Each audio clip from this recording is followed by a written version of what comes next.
Dans leur pratique spirituelle, les sorciers de manière générale, notamment ceux qui sont les plus aguerris, sont capables d'introduire par la foi animée d'une puissante volonté, par l'utilisation des ondes électromagnétiques, par l'utilisation de la condensation de ces ondes électromagnétiques, telles que je l'ai expliqué dans une de mes précédentes vidéos, ceci aidé par certaines formules incantatoires magiques sataniques.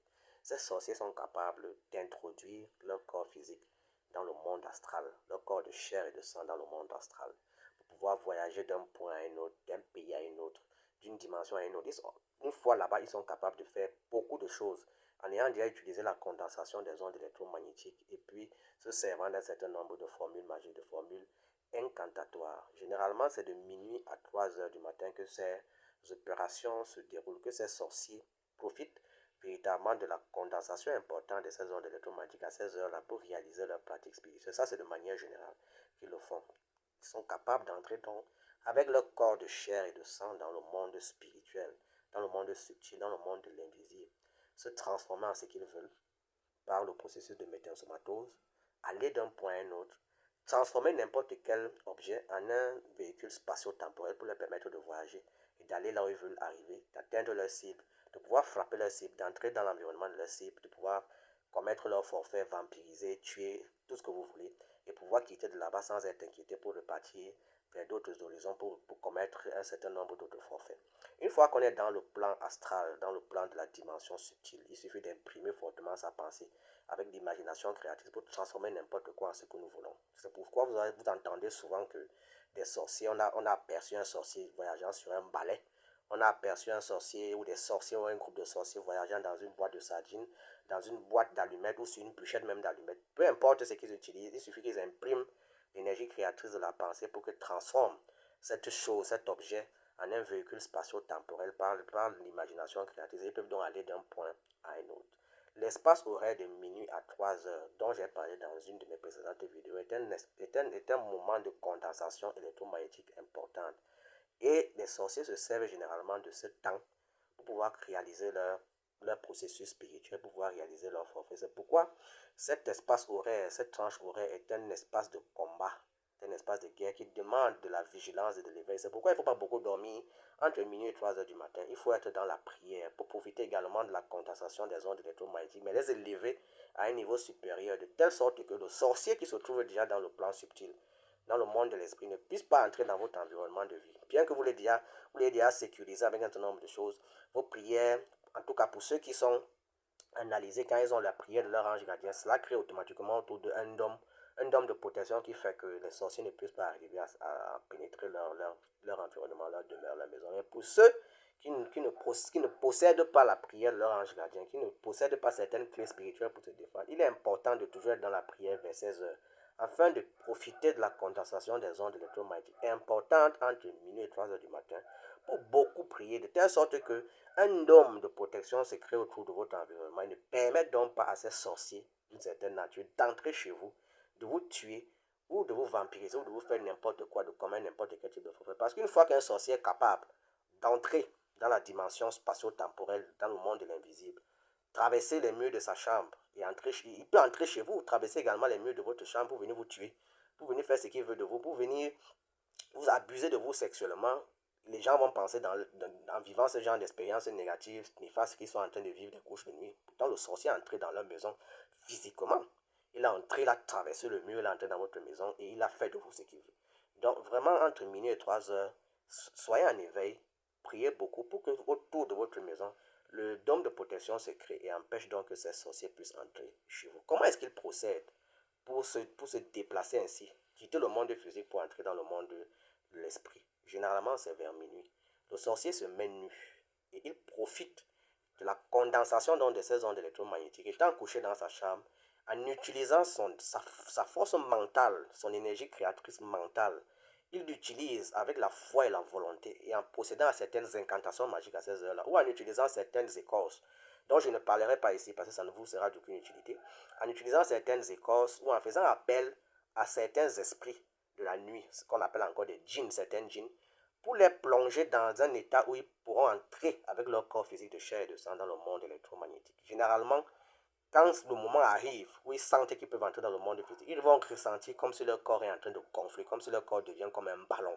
Parce qu'ils sont déjà saturés des ondes électromagnétiques. C'est à ce moment-là qu'ils vont sentir que le djinn les a déjà couverts. Et ils peuvent donc se lever de leur lit, nus, pour entrer dans la dimension métaphysique, spatio-temporelle, subtile, invisible, et commencer donc à réaliser leurs méfaits.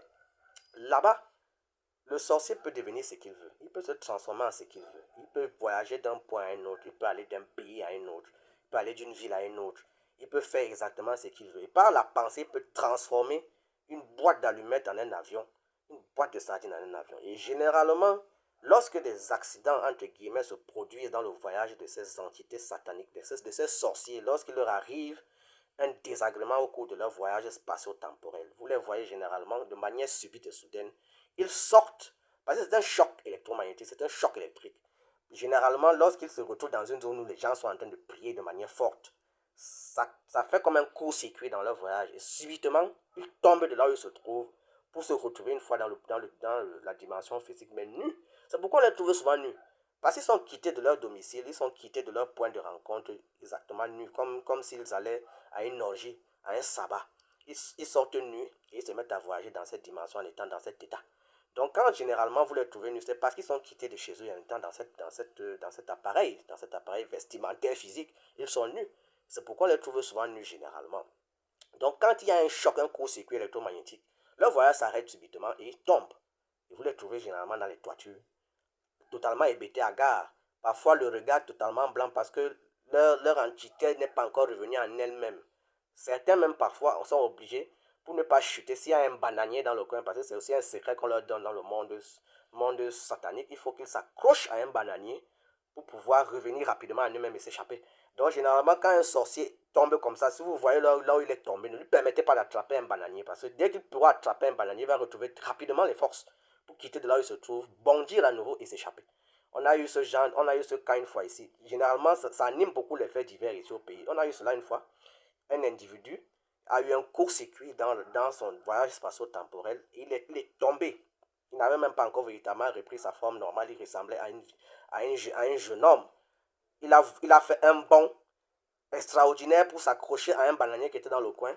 C'est là où les gens qui étaient dans les environs ont compris que ce n'était plus une scène normale. Ils sont rapidement rapprochés de lui pour l'attraper. C'est une fois qu'on l'a attrapé, qu'on l'a attaché, qu'au fur et à mesure que les heures passaient, il a repris sa forme normale et est redevenu le vieillard qui avait quitté son domicile tout nu.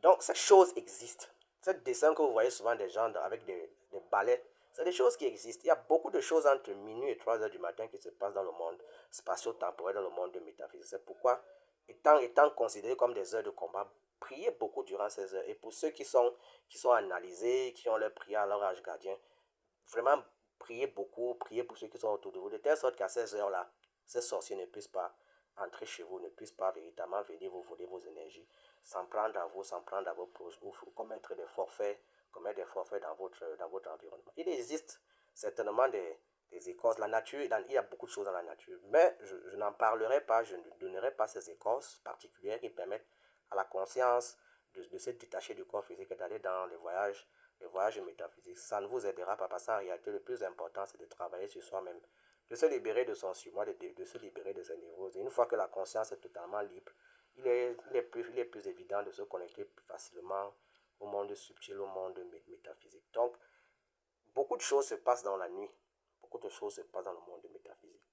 Et lorsqu'on a la possibilité d'arriver dans cette dimension-là, on peut observer ce que ces entités sataniques font, comment ils procèdent, comment ils réussissent à quitter d'un point à un autre, ce qu'ils font. Généralement, et vous voyez nos lignes de haute tension là, ce sont des points qui font chuter les sorciers dans le monde final. Une fois que leur avion spatio-temporel passe à côté d'une ligne de haute tension, ils sont frappés.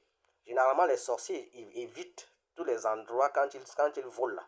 Quand ils sont dans l'espace, quand ils volent, ils évitent les endroits qui ont les lignes de courant parce que ça court-circuite l'énergie de leur voyage et ils se retrouvent à tomber dans des endroits qu'ils n'avaient pas prévu. Donc, priez beaucoup en élevant la prière, en profitant de la condensation des ondes électromagnétiques.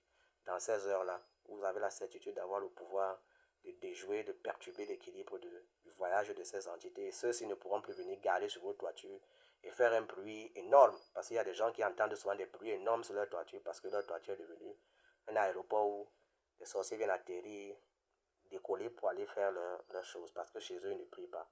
Ils ne se laissent pas envelopper par la lumière divine. Celui qui prie beaucoup aura moins de difficultés de cette nature. Et les sorciers prendront beaucoup de précautions avant de s'introduire, de venir vers leur demeure pour s'introduire chez eux.